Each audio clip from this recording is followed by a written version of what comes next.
Friend, कैसे हैं आप। स्वागत है आपका सक्सेस धारा क्लासेस में। मैं आपका टीचर सुनील सैनी। आज हम डिस्कस करेंगे मैट्रिसेस एक्सरसाइज 3.1 और क्वेश्चन नंबर 6 एंड 7। तो स्टार्ट हो जाइए विद योर कॉपी पेन। देखिए क्वेश्चन नंबर 6 कहता है find the value of X Y and Z from the following equation. आपको यहाँ पर एक इक्वेशन दी है जो कि मैट्रिक्स के फॉर्म में है और आपको एक्स वाई जेड की वैल्यू बतानी है। चलिए स्टार्ट करते हैं। देखिए यहां नोट करिए आप जरा ध्यान से कि ये जो मैट्रिक्स है वो 2 इंटू 2 का मैट्रिक्स है और ये भी 2 इंटू 2 का मैट्रिक्स है। और मैं आपको लास्ट क्लास के अंदर ये बता चुका हूं कि जब हमारे पास दो मैट्रिक्स जिनका ऑर्डर सेम होता है वो मैट्रिक्स कहलाते हैं इक्वल मैट्रिक्स।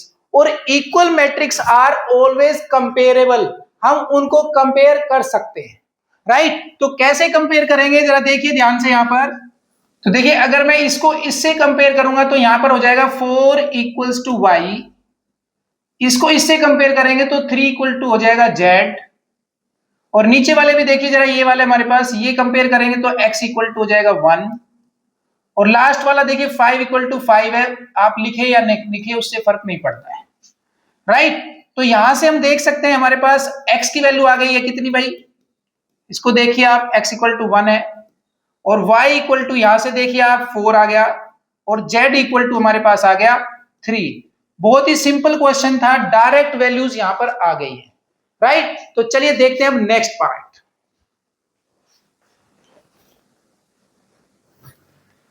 सेकंड पार्ट में भी आपको दो मैट्रिक्स दिए हैं जो कि कैसे हैं यहां पर बताया नहीं गया कि इक्वल है या नहीं है, तो वो मैं आपको ऑलरेडी बता चुका हूं कि आप ये देखें कि इनका ऑर्डर सेम है या नहीं। अगर मैं यहां देख रहा हूं तो देखिए यहां पर मेरे पास ये है 2 इंटू 2 का मैट्रिक्स और ये भी 2 इंटू 2 का मैट्रिक्स, और जहां पर ऑर्डर सेम होता है वो मैट्रिक्स इक्वल होते हैं, और इक्वल मैट्रिसेस आर कंपेरेबल, वहां पर हम एलिमेंट्स को कंपेयर करके निकाल सकते हैं। तो चलिए स्टार्ट करते हैं जैसा लास्ट क्वेश्चन में किया था। यहां देखो ये एलिमेंट जो है वो इसके इक्वल होगा और ये एलिमेंट इसके इक्वल होगा, तो मेरे पास यहां पर देखो क्या हो जाएगा, this implies x plus Y equal to 6, जबकि यहां से देखिए 2 इक्वल टू 2 है, तो आप लिखे या ना लिखे इससे फर्क नहीं पड़ता है, राइट। अब जरा नीचे वाले को देखो, यहां से इसको हम इससे कंपेयर करेंगे तो ये हो जाएगा 5 प्लस जेड इक्वल टू 5, और ये वाला देखो यहां पर एक्स वाई इक्वल टू हो जाएगा 8 के equal, X Y equal to 8। अब आप इन जो है इक्वेशंस को कर सकते हैं सोल्व। तो देखिए सिंपली आप देखें तो ये वाली इक्वेशन बड़े आराम से सोल्व हो रही है, पहले इसी को सोल्व कर लेते हैं। तो यहां से z इक्वल टू 5 माइनस 5 हो गया, तो z की वैल्यू आ गई 0। चलिए अब जरा यहां देखें आप, ये मेरे पास है x plus Y equal to 6 और ये है x वाई इक्वल टू 8। दो वेरिएबल है x और y, और दो वेरिएबल को सोल्व करने के लिए दो इक्वेशन की रिक्वायरमेंट होती है। तो यहां से अगर हम देखें इसको 1 नंबर इक्वेशन डाल देते हैं और इसको 2 नंबर, तो हम सीधा लिख सकते हैं यहां पर फ्रॉम इक्वेशन फर्स्ट। तो देखो फर्स्ट इक्वेशन जो है वो हमारे पास है x plus Y equal to 6, तो मैं यहां से y की वैल्यू निकाल लेता हूं। लेट से y इक्वल टू आ गया 6 माइनस x, ये y की वैल्यू जो है इक्वेशन नंबर 2 में पुट कर दें आप। Put value of y in equation 2, equation 2 में पुट करेंगे तो ये हो जाएगा x इंटू वाई, और y की वैल्यू मेरे पास है 6 माइनस x इक्वल्स टू है 8। ब्रैकेट ओपन कर लें तो you will get 6x minus x square equal to 8। इसको स्टैंडर्ड फॉर्मेट में लिखना है तो सबसे पहले बड़ी पावर वाली टर्म, फिर उससे छोटे वाली टर्म, और देखिए 8 को इधर ले आएंगे तो ये माइनस 8 इक्वल टू 0। यहां से आप माइनस कॉमन ले लें तो you will get minus X square minus 6x plus 8 equal to 0। Okay, तो हमारी ये इक्वेशन हो जाएगी x square minus 6x plus 8 equal to 0। Minus हमारा 0 की तरफ गया और खत्म हो गया। अब ये आपके पास एक क्वाड्रेटिक इक्वेशन है जिसको आप सोल्व कर सकते हैं by splitting method, quadratic method या परफेक्ट स्क्वायर मेथड, जो भी मेथड आपको आता है। तो चलिए फिलहाल हम देख लेते हैं यहाँ पर स्प्लिटिंग मेथड। यानी हम मल्टीप्लाई करें तो 8 आना चाहिए और ऐड करें तो 6। अब 8 किसकी टेबल में है? 2 4 जा, राइट। तो आपको अच्छी प्रैक्टिस है, मुझसे ज्यादा प्रैक्टिस होगी मुझे उम्मीद है। इसको सोल्व करेंगे तो देखिए कितना चाहिए, 2 4 जा 8 हो गया ना, हमें चाहिए -6। तो यहाँ पर दोनों जगह हम लगा लेंगे माइनस। तो हमारे पास ये हो जाएगा एक्स स्क्वायर, पहले ये लिख लेते हैं -2x, फिर ये लिख लेते हैं -4x + 8 = 0। यहां से x कॉमन ले लें आप, ये हो गया x - 2। यहां से भी आप x कॉमन ले ले, साथ में 4 भी निकल रहा है तो 4 भी ले ले, कोई दिक्कत नहीं है, x - 2। अब इन दोनों में देखिए क्या कॉमन है, यहां से x - 2 कॉमन हो गया तो ये बच गया हमारे पास x - 4 = 0। तो आइदर x - 2 = 0 होगा या फिर x - 4 = 0 होगा, तभी ये 0 होता है। इसका मतलब x की वैल्यू 2 आ रही है और x की वैल्यू 4 भी आ रही है। तो आपको x भी मिल गया है, z भी मिल गया है, अब हमें निकालना है y। तो आपकी मर्जी है, आप इक्वेशन नंबर 1 में पुट कर दें चाहे इक्वेशन नंबर 2 में पुट कर दें। चलिए यहां पर हम पुट कर लेते हैं, इसको हटा देते हैं। तो from equation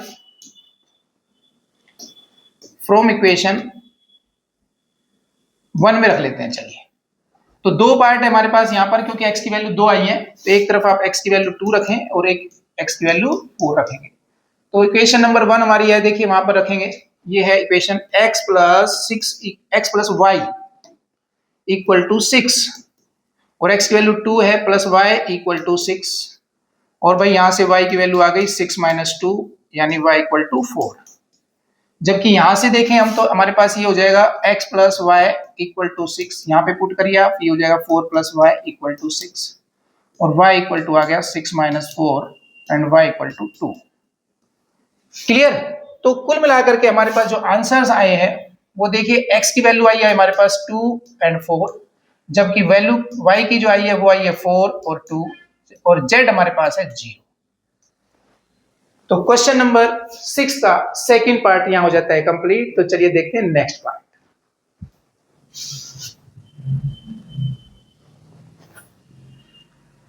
find the value of x, y and z from the following equation. और आपको दो मैट्रिक्स इक्वेशन दी हुई है, इक्वेशन जो है वो मैट्रिक्स के फॉर्मेट में है।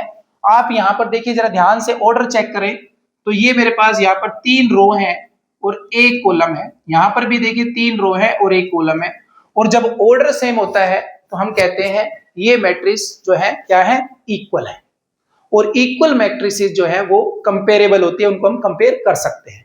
तो चलिए स्टार्ट करते हैं। ये वाली जो मैट्रिक्स है इसके इक्वल हो जाएगी, यानी हमारा हो जाएगा x + y + z = 9। एक नंबर डाल दो। दूसरे वाला x + z जो है वो इक्वल हो जाएगा x + z = 5 और तीसरा भी हमारे पास इक्वल हो जाएगा तो y + z = 7। ये इक्वेशन सेकंड है और ये इक्वेशन आपकी थर्ड है। अब इनको कैसे सोल्व करते हैं वो आपके टैलेंट पे, आपकी कैलकुलेशन पे, आपके मैथ्स पे डिपेंड करती है। तो चलिए सोल्व करते हैं, सब अपने तरीके से कर सकते हैं, कोई दिक्कत नहीं है। तो हम इक्वेशन को कंपेयर कर लेते हैं, इक्वेशन नंबर 1 एंड 2। ठीक है, तो डायरेक्ट हम लिख देते हैं फ्रॉम इक्वेशन 1 एंड 2। अब ध्यान से देखिए, मेरी जो इक्वेशन x + y + z है, यहां पर x + z की वैल्यू दी है तो मैं पुट कर सकता हूं। तो मेरी इक्वेशन जो है वो ये है x + z = 9। तो मैं इनको थोड़ा z को आगे ले आता हूं, y को पीछे कर देता हूं, लो जी। और ये वैल्यू मैं यहां से उठा लेता हूं, कहां से, इक्वेशन नंबर 2 से। तो फ्रॉम इक्वेशन 2 x + z हमारे पास 5 है तो 5 + y = 9 और y = 9 - 5 एंड दैट इज 4। तो यहां आपका y की वैल्यू निकल चुकी है, कितनी आई भाई, 4 आ गई। अब हमें x चाहिए और z चाहिए, तो सिंपल है, मैं देखो y की वैल्यू अगर इसमें रख देता हूं थर्ड में तो हमारे पास z आ जाएगा। फ्रॉम इक्वेशन नंबर डाल दिया है तो ठीक है, नहीं तो आप ऐसे लिखिए, put value of y in equation third. Put value of y in equation third. तो थर्ड इक्वेशन हमारी ये है भाई, y + z यानी 4 + z = 7 and z = 7 - 4 that is 3। तो z की वैल्यू आ गई 3। अब हमें z भी मिल गया भाई, अब हमें चाहिए x।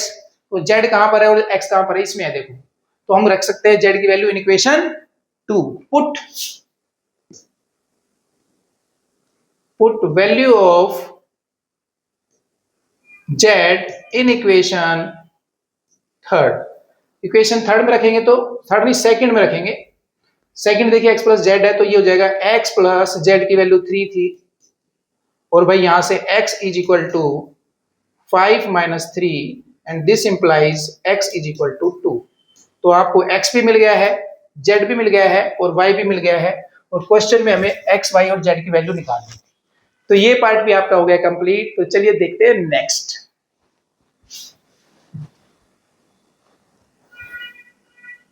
क्वेश्चन नंबर 7 कहता है find the value of a, b and c from the following equation.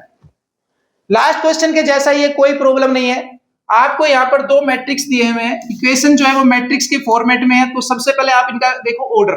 तो देखो ये मेरे पास 2 रो और 2 कॉलम का ऑर्डर है, यानी इसका ऑर्डर जो है 2 into 2 है और इसका भी 2 into 2 है। यानी ये दोनों मैट्रिक्स जो है वो इक्वल मैट्रिक्स हैं क्योंकि इनका ऑर्डर सेम है। और इक्वल मैट्रिक्स जो होती हैं वो कंपेरेबल होती हैं, उनके एलिमेंट को हम कंपेयर कर सकते हैं, राइट। तो चलिए स्टार्ट करते हैं। तो ये एलिमेंट इसके साथ कंपेयर हो जाएगा तो we will write a minus B equal to -1 and this is equation number 1। और ये वाला एलिमेंट इसके साथ कंपेयर हो जाएगा तो हम लिखेंगे 2a plus c equal to 5 and this is equation number 2। इसी तरह से ये वाला आप इसके साथ कंपेयर कर सकते हैं तो ये आ जाएगा 2a minus B equal to 0 और इक्वेशन नंबर 3। इसी तरह से इसको कंपेयर कर लेंगे तो ये हो जाएगा 3c plus d equal to 13 और इक्वेशन नंबर 4। अब ये आपके कंसेप्ट पे, आपके फंडास पे, आपके मैथ्स पे, आपकी कैलकुलेशन पे डिपेंड करता है कि आप इन 4 इक्वेशन को सोल्व करके किस तरह से a, b, c और d की वैल्यू निकालते हो। चलिए देखते हैं। देखो यहां a b है तो यहां भी a b है, तो हम इन दो इक्वेशन को सोल्व कर सकते हैं बाय या तो एलिमिनेशन मेथड या फिर सब्स्टिट्यूशन मेथड। तो चलिए from equation first and third, from equation 1 and third. तो 1 इक्वेशन हमारी है भाई a minus B equal to -1 और ये मेरी इक्वेशन है 2a minus B equal to 0।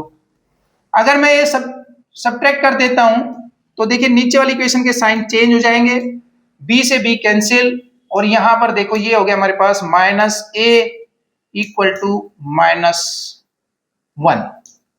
इसको हम सोल्व करते हैं तो यहां से a इक्वल टू आ जाएगा 1। तो आपके पास a की वैल्यू आ गई। अब a की वैल्यू से हम b निकाल सकते हैं, इक्वेशन नंबर 1 में या 2 में पुट कर दें।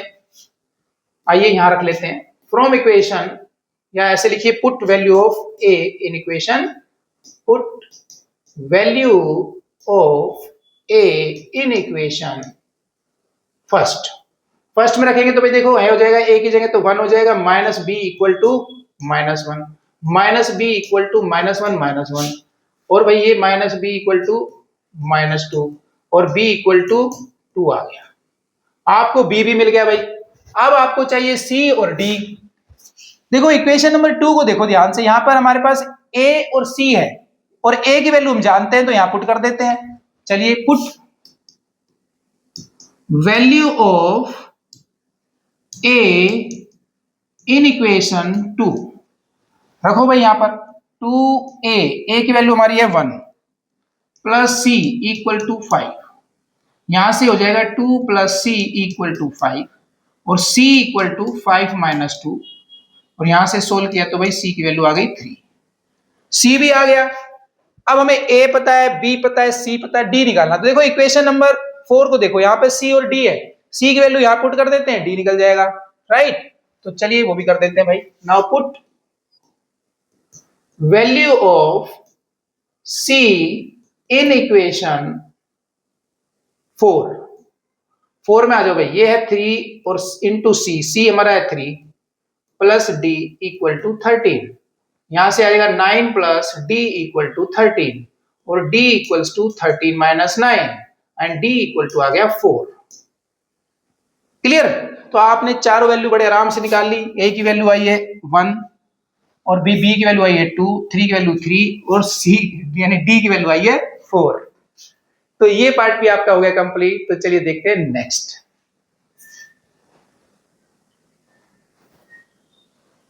Question number 8। क्वेश्चन नंबर 8 कहता है A is a square matrix if, यानी कोई मैट्रिक्स स्क्वायर मैट्रिक्स कब होती है।